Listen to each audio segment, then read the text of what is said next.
ते आग लागली याचा तपास पोलीस करीत आहेत. यानंतर बुलेटिनमध्ये घेणार आहोत महत्त्वाच्या घडामोडींचा वेगवान आढावा.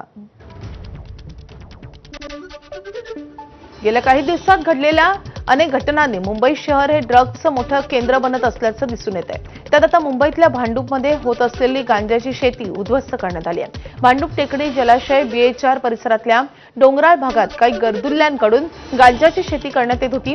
या प्रकाराची माहिती भाजप नगरसेविका जागृती पाटील यांना मिळाली आणि त्यानंतर त्यांनी घटनास्थळी जाऊन स्वतः पाहणी केली आहे आणि मग तात्काळ भांडूप पोलीस ठाण्याशी संपर्क साधून त्यांनाही याची माहिती दिली आहे. भांडूप पोलिसांनी तातडीनं घटनास्थळी धाव घेऊन डोंगराळ परिसरात लावण्यात आलेली गांजाची झाडं उद्ध्वस्त केलेली आहेत. मग मुंबईसारख्या शहरात गांजाची शेती होत असल्याच्या बातमीनं मोठी खळबळ निर्माण झाली आहे. इथे चक्क गांजाची शेती करण्यात आल्याचे समोर आले.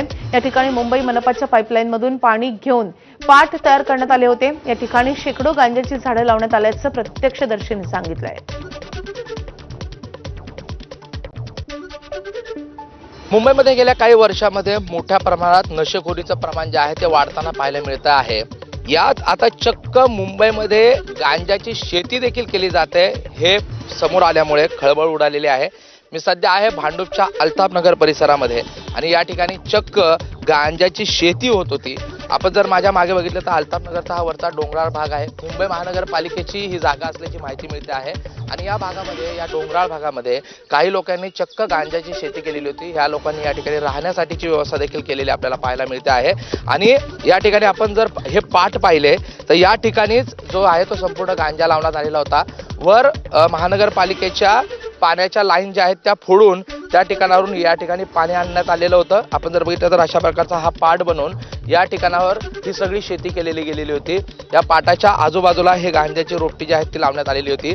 या ठिकाणच्या भाजपच्या स्थानिक नगरसेविका जागृती पाटील यांना या संदर्भात माहिती मिळाल्यानंतर काल त्यांनी या ठिकाणी पोलिसांच्या मदतीने छापेमारी केली आणि या ठिकाणी तब्बल 15 ते 20 जी गांजाची झाडे होती ती तब्बल पुढे 100 पर्यंतची गांजाची झाडे जी आहेत ती पोलिसांच्या हाती लागल्याची माहिती स्थानिक आहेत ते देत आहेत. आपण जर बघितलं तर हा निर्मनुष्य विभाग आहे. मात्र गेल्या काही वर्षामध्ये इथे काही लोक जे आहेत ती या ठिकाणची संरक्षक भिंत लांबून वर येत होती आणि या ठिकाणी ही गांजाची शेती त्याचबरोबर गांजाचं सेवन देखील केलं जात होतं आणि याच्या तक्रारी ज्या आहेत त्या स्थानिक नागरिकांनी वारंवार केल्यानंतर या ठिकाणी स्थानिक नगरसेवकांनी ही धाड मारली आणि चक्क या ठिकाणी गांजाची शेती होत असल्याचं समोर आलेलं आहे. सर्व होतं इथे गांजाची शेती एवढी केली होती हे कोणाला माहीतच नव्हतं कारण इथे निर्मनुष्य वस्ती आहे. इथे कोण येऊ शकत नाही. फक्त खाली इथे BMCचे गेटवर आहेत ते वॉचमॅनच येऊ शकतात किंवा हे असे माणसं की कमी वयाच्यात उडी मारून येऊ शकतात.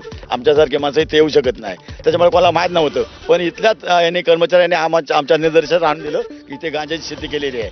अशा प्रकारच्या निर्मनुष्य वस्त्यांमध्ये मोठ्या प्रमाणात गुन्हेगारी तर होते पण या ठिकाणी चक्क गांजासारख्या अंमली पदार्थाची शेती होत असल्याने या ठिकाणी खळबळ उडालेली आहे. त्यामुळे आता या संपूर्ण प्रकरणी मुंबई पोलीस जे आहेत ते किती जणांना अटक करतं कोणावर कारवाई होतं हे पाहणं देखील गरजेचं आहे. कॅमेरा पर्सन सचिन शिंदेचा प्रशांत बडे ABP माझा मुंबई. या बातमीसोबतच बुलेटिनमध्ये घेणार आहोत आणखी एक छोटासा ब्रेक. पाहत राहा ABP माझा.